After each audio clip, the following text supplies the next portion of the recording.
Bon, À toi. bonjour, merci d'être ici. Je veux beaucoup profiter de tout ce qu'a présenté Soledad parce qu'en fait, c'est un peu dans le même contexte, une langue dans un contexte urbain appris par des adultes, dans un milieu universitaire. Bon, moi, c'est universitaire, mais c'est pas à l'université, c'est plutôt dans l'espace de l'université, mais c'est plutôt une organisation euh, on verra ça, mais en fait, c'est pas l'université qui donne les cours. Et aussi, on a un public.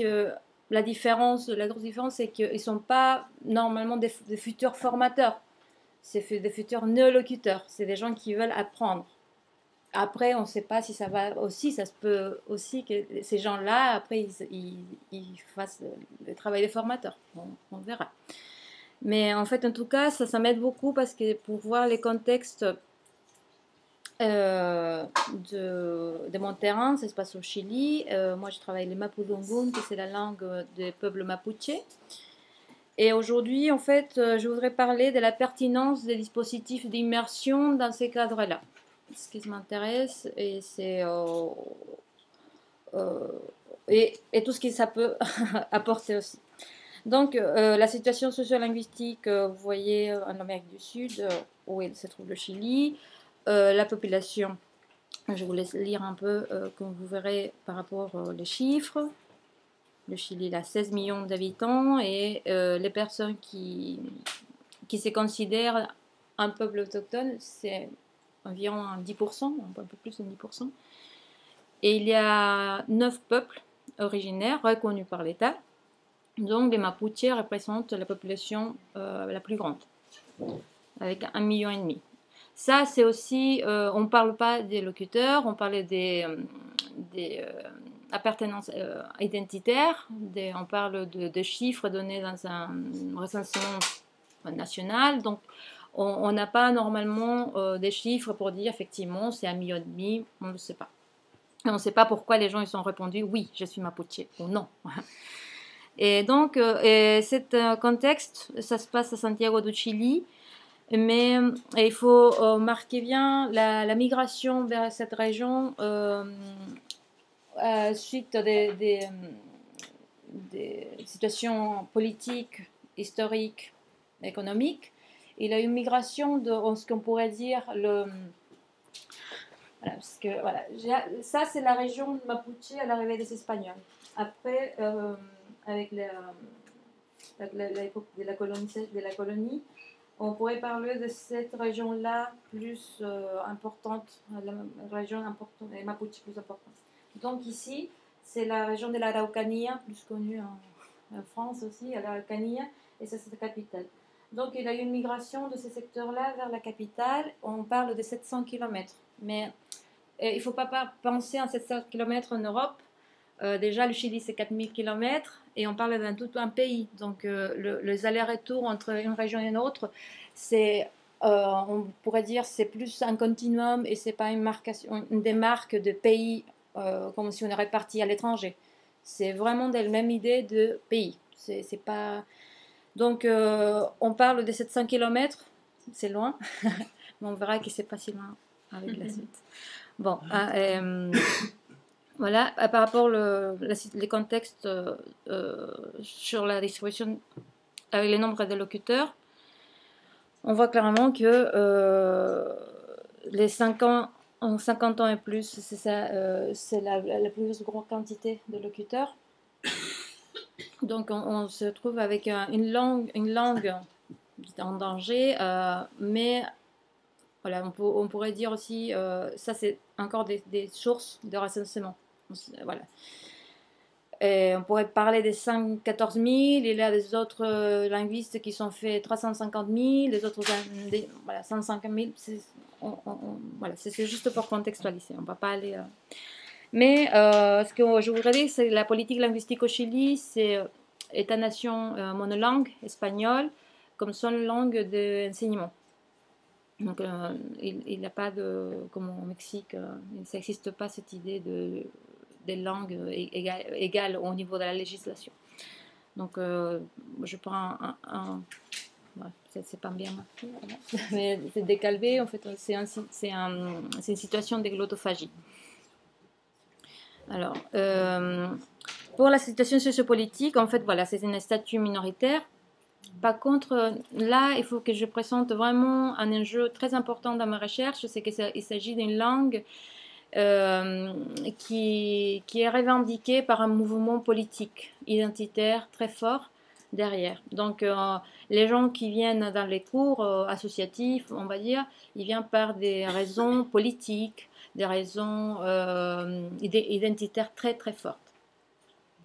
Et là, voilà, je vous montre un peu, c'est les drapeaux mapuche qui c'est créé en 1990 dans les contextes aussi des peuples indigènes, des revendications des peuples indigènes de toute Amérique latine. Donc ça a apparu cette année. Et donc nous, la demande sociale au niveau linguistique, c'est qu'il y a des jeunes adultes, on va dire des 20 ans à 30 ans, mais en moyenne des 30 ans, ils veulent devenir néolocuteurs. Et c'est pour ça qu'ils sont dans les cours.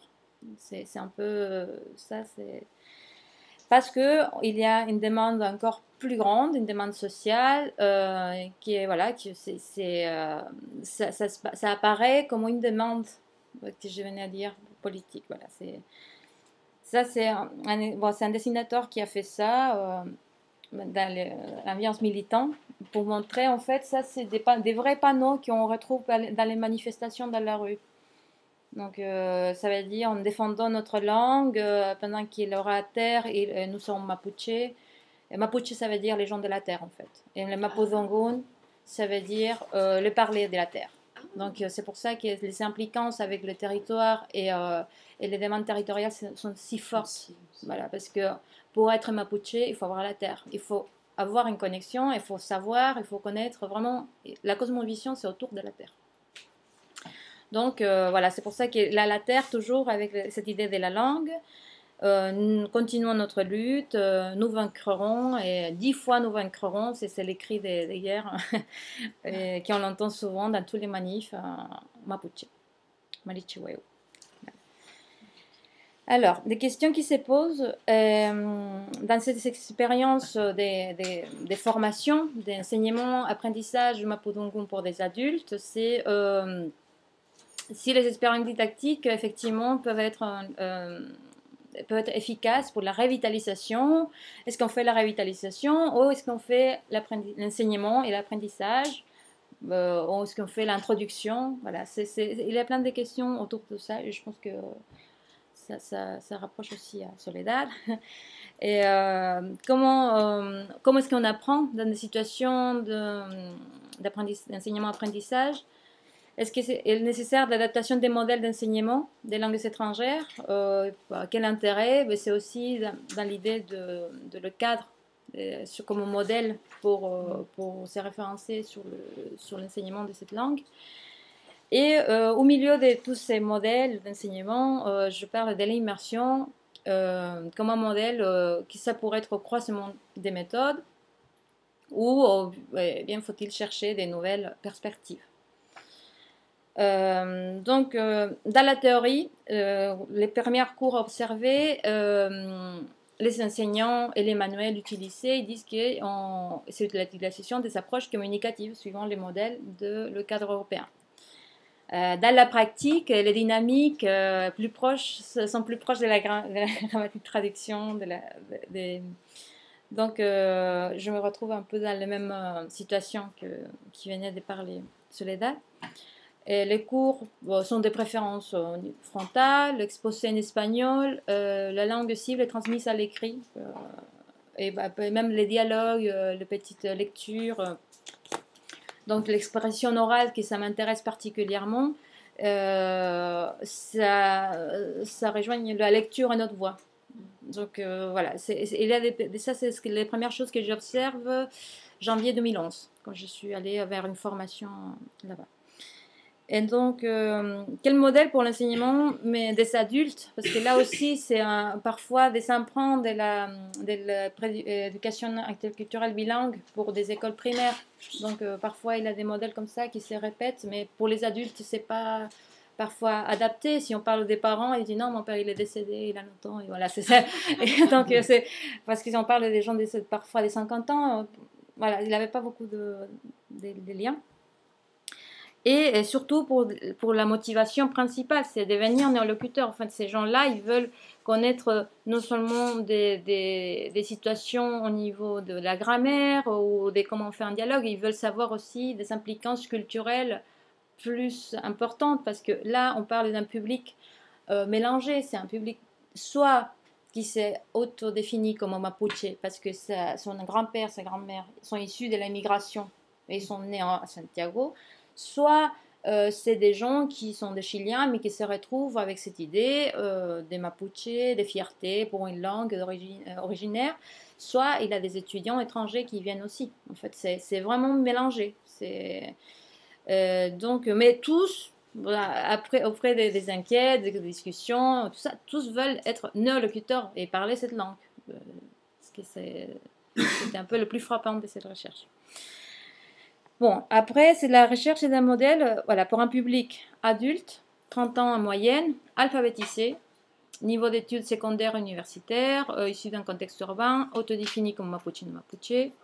Dans certains cas, issus de la migration, donc il y a des repères dans leur famille de la langue, ils ont fait leurs propres enquêtes, voilà, et c'est vraiment mélangé.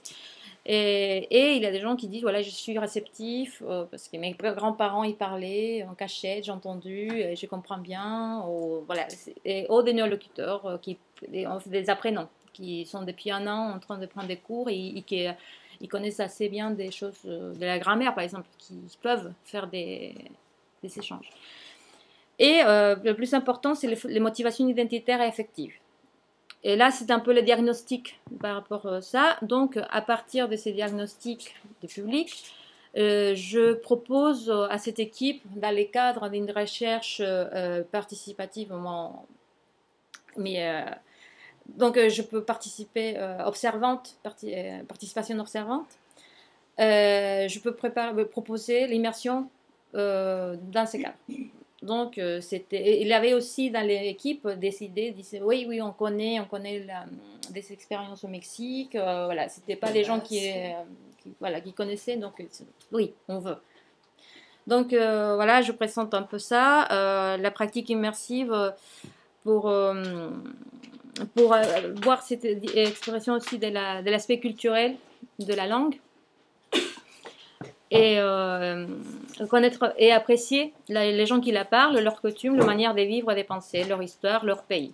Donc cette idée des pays, c'est très très fort parce que justement pour ce mouvement qui revendique un pays mapuche, les Walmapu, pour eux c'est très important cette idée et cet imaginaire d'aller dans une communauté où encore on parle que c'est une communauté c'est vraiment l'idéal parce que c'est à la campagne, j'ai mis une photo là, et vraiment c'est l'idée d'aller dans les pays où on parle cette langue, qui à Santiago il est un peu invisible. Et aussi Jean Petit qui a travaillé avec les Occitans, c'est l'immersion, c'est novateur. Et aussi, c'est intéressant pour ma démarche parce que c'est un va-et-vient entre la démarche pratique et la réflexion théorique. C'est ce que j'ai fait à la fin, en fait. Parce que ça m'intéresse aussi. Alors, pour encadrer, c'est un type d'immersion encadrée. C'est pas sauvage, c'est pas allez, vas-y, on va à parler avec les gens. Sinon, vraiment, on a fait des activités encadrées. Pour des adultes, et on va parler d'une immersion partielle parce que même si on a voulu faire 100%, les compétences de tous les locuteurs, des apprenants, c'est pas si fort, et l'immersion c'est vraiment un travail très très pointu. Donc pour une première expérience, c'était partiel, et on a pris l'idée d'internat linguistique comme le font le Pays Basque avec les Barnategui, qui font en plus ou moins les mêmes situations, qui partent aussi à la campagne ou en montagne avec les apprenants dans une région Euskaldun très forte. Nous, on a essayé de faire un peu la même chose et on l'appelle internat parce qu'on habite tous ensemble dans une école. Donc on dort, on s'élève, on mange, voilà, c'est un internat. et aussi avec des modèles d'appui qui sont aussi reconnus dans les cas des langues autochtones aux États-Unis. Et on a fait un peu un mélange de tout, un bricolage. Et donc, les contrats didactiques que nous présentons aux étudiants, c'est interdiction de la langue dominante. Voilà, compte tenu du public, voilà, compte tenu du public qui était vraiment, oui, on va y aller, voilà, allez, on parle pas espagnol, ouais, on parle pas espagnol. Et après, tout le monde était, oh, c'est difficile, hein, c'est dur. Mais bon, c'était les contrats. Après, on peut changer les contrats, mais bon, c'était, en fait, c'est eux qui sont proposés ça, voilà. Mais après, voilà. Privilégier l'usage de la langue cible, l'oral et l'oral sur l'écrit. Privilégier les situations réelles, s'engageant dans des activités comme la cuisine, le jardinage, etc. La compréhension de la langue débutera par des activités en accord avec la communication non verbale. Et ça aussi, on a discuté avec les locuteurs qui nous ont aidés, parce que quand nous est partis là-bas, il avait tout un groupe. Et donc, on a parlé de ça, et eux, ils savaient qu'il ne fallait pas parler espagnol, même si les autres étaient un peu avec une tête des moutons comme ça. Mais bon, il fallait parler pas espagnol. Et utiliser beaucoup les gestes, beaucoup le ton de voix. On a fait un peu une préparation, mais c'était courte, hein, parce que c'était juste dans la mesure. Cette immersion a duré combien de temps? Ouais, voilà, je vais là. Ça a duré 4 jours. Voilà, mais 3 jours avec les apprenants, c'était vraiment petit, c'était vraiment un truc. Donc, on a choisi la communauté des Curacoranquil. Là, c'est le Chili, et voilà, on voit Santiago, il est là. On est arrivé, on a voyagé toute la nuit, on est arrivé là, dans Galvarino, à 60 km de Temuco. Et donc, et dans ce Galvarino, il y a plusieurs communautés, donc il y a 16 ou 20 communautés, donc la communauté des Curacoranquil, que c'est comme ça. Pour pas se faire l'idée d'un hameau. Non, mais il a tous les maisons sont éparpillées partout, et les seuls centres de réunion, c'est l'école et le centre d'attention de santé. Du coup, les gens ils viennent là ici, mais il n'a pas d'église. Il a une église d'un côté, un autre, mais c'est pas un centre-ville. En fait. C'est vraiment les gens ils ont leur terre, leur terrain. Et leurs voisins sont à quelques kilomètres ou à quelques mètres, mais c'est des voisinages. C'est les gens de la famille. Voilà, c'est pas. Et donc, cette commune, principalement parce que c'est la commune d'origine de l'apprenant en ville, et deuxièmement, c'est parce que c'est la population, selon les chiffres, qui s'autodéfinit comme Mapuche, la plus grande de toutes les Chili, avec presque 60% des gens qui s'autodéfinissent comme Mapuche. Alors, la mise en place du dispositif, voilà, c'était les activités programmées, on a fait les salutations, la présentation de la famille, ça rejoint aussi tout le travail qu'a fait Soledad, parce que c'est très important à raconter la lignée, de où on vient, l'aspect territorial et l'héritage. En fait, c'est très important. On ne pouvait pas commencer à travailler avec les apprenants sans cette activité. Et là, on a fait une chose qu'on verra pourquoi ça donnait ça. Et on a invité des locuteurs, des anciens locuteurs de la communauté qui sont venus. Du coup, il avait 6 locuteurs de manière fixe.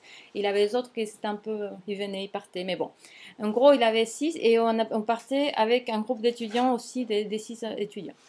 Donc, il avait des assistantes, il avait le locuteur, qui est formateur, qui prennent un peu c'est parce qu'il était un peu les liens entre les deux contextes. Et 2 locuteurs qui sont des assistants dans la ville de cet enseignant. Et moi, que j'étais un peu les périphéries voilà, si j'ai observé la situation. Et donc, on a fait voilà, là, c'est. Ouais, normalement, on va travailler ça. Pas ça. Ça, on va travailler aujourd'hui. Et pourquoi ça m'intéresse dans ces contextes d'immersion, vu les échanges entre les locuteurs, les apprenants, les non-locuteurs et les formateurs, on a pu répondre à une question qui se pose souvent dans les contextes urbains, que c'est la création lexicale. Les étudiants, comme on a vu, dans les milieux urbains, ils demandent mais comment on parle, comment on dit ça, comment on dit ça.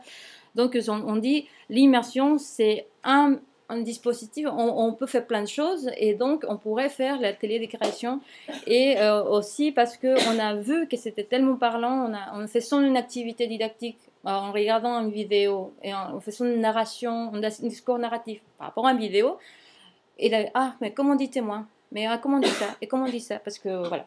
Donc voilà, c'était vraiment parlant. Et c'est pour ça qu'on a choisi de parler de la création lexicale. Voilà. Et bon, quelques notions très très vite de la néologie. Dans ces contextes, bon, la création lexicale, ça peut être individuelle ou collective, consciente ou inconsciente. Parfois nous-mêmes, on crée des mots. Et les gens disent, mais c'est quoi ça? Et bon, c'est parce que c'est vraiment naturel. Et après, il y a des manières, on peut parler d'une création externe en faisant des emprunts, des calques sémantiques, ou au niveau interne à partir des racines, ressources propres de la langue. Voilà, on peut parler aussi des remplacements connus aussi comme relexification. Et on parle des créations spontanées, programmées ou organisées. Et donc, programmer, c'est plutôt dans les cadres d'une académie ou d'un institut qui voilà, c'est dans un cadre vraiment pour renvoyer ça à des autres contextes. Là, il n'existe pas encore ça. Donc, nous, on essayait de donner un nouvel concept que c'est une création lexicale didactisée. Voilà, parce qu'on le fait à partir des activités dans un cadre d'enseignement. Et pourquoi faire milieu urbain du public cible? Parce qu'eux, ils demandent la présence de la langue dans l'administration, les pouvoirs législatifs. Chaque fois, ils prennent de plus en plus des documents pour le faire en mapudungun. Dernièrement, c'était les impôts en mapudungun. Voilà. Du coup, ça commence vraiment à marcher dans ce sens-là. Et la présence de l'enseignement à travers des manuels, des formulaires ou des programmes d'éducation. Donc, ça existe, on pas besoin, mais voilà, des différentes situations qui nous disent, voilà, peut-être on pourrait travailler ça aussi. Les langues minoritaires, voilà, ça c'est une petite définition. Pourquoi faire? C'est un extrait d'Aben, et donc il parle, voilà, c'est pour que les langues aussi, ils arrêtent d'être un handicap et pour dire, ouais, ça n'existait pas. C'est aussi une démarche, voilà, ça on peut le faire aussi. Donc, ça c'est juste un petit extrait pour vous montrer, mais si ça marche pas, ça marche pas. Et c'est justement cette petite groupe des 4 personnes, 2 apprenants et 2 locuteurs, qui essayent de faire des mots, de construire des mots. Et là, j'ai mis la transcription que je vais vous donner. En fait, app, c'est apprenant, et locuteur.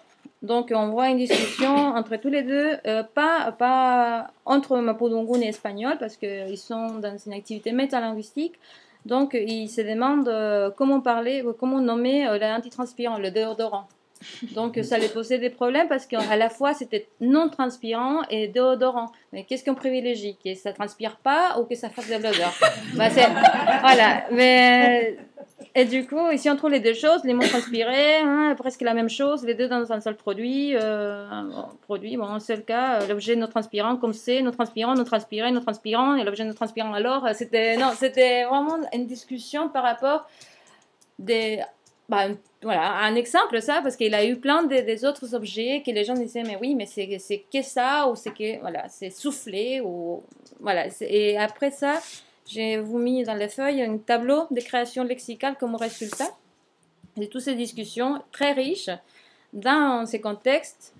Donc, par exemple, Pigun Lonkowe, souffler, mais il avait une autre proposition que c'était plutôt de souffler, c'était sécher. En fait, si c'est sèche les cheveux, on les souffle, on le sèche. Voilà, c'est vraiment des activités où, même si on pourrait dire on parle en espagnol, nous sommes en train de faire un travail métalinguistique sur la langue.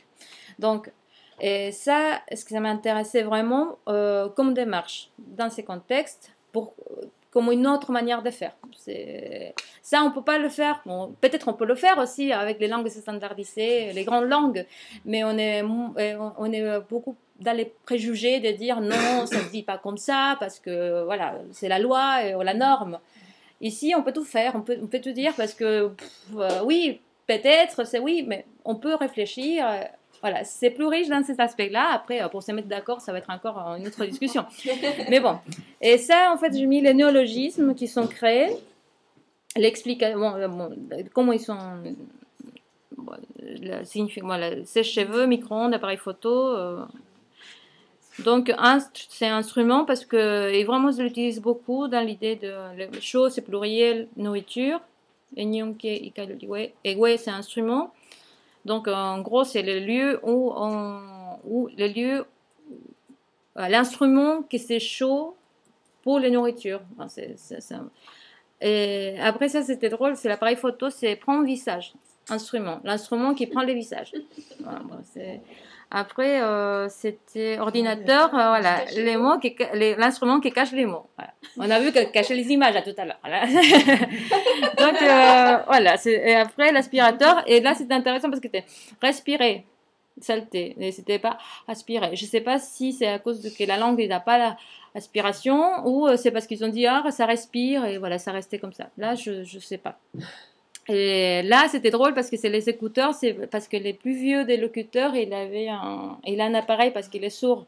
Du coup c'est pour ça qu'il est sorti le mot parce que c'est lui qui l'appelait comme ça. Du coup on a dit ah tiens on va le mettre là parce que voilà c'est Alcove Pilon. Voilà, je sais pas depuis combien de temps il l'utilise, mais c'est ça comment il l'appelait. Il appelle ça, son instrument, en tout cas, il l'appelle comme ça. Et poil, voilà, des lieux où instrument où on chauffe. Donc, au niveau, voilà, c'est la composition et la dérivation, en tenant compte que c'est une langue agglutinante aussi. Les procédés le plus productifs. Oui, tous les deux. En fait, c'est que ça. Il y a un qui l'a fait une nomination. Bon, c'est peut-être un peu compliqué. Oui, mais ça c'est l'atelier. Mais en fait, ouais, il n'a pas eu d'emprunt dans cet atelier parce que les formateurs, voilà, je ne l'ai pas mis encore parce que c'était encore pour longtemps. Il y avait une posture idéologique voilà, qui ne voulait pas que ça existe des emprunts. Voilà. Et après, voilà, il avait. Donc c'est pour ça qu'ils ont créé ça. Donc moi je parle de la création lexicale multimétalinguistique. Bon, il y a une agitation intellectuelle de la part des deux groupes, on va dire deux groupes, des personnes, des locuteurs, des apprenants, qui ça a été vraiment motivant pour faire l'activité parce que tous ils voulaient dire quelque chose, même s'ils savaient que c'est voilà parce qu'il avait une idée de créer, de créer une chose. Narration collaborative parce que c'est à partir de ils font un discours en fait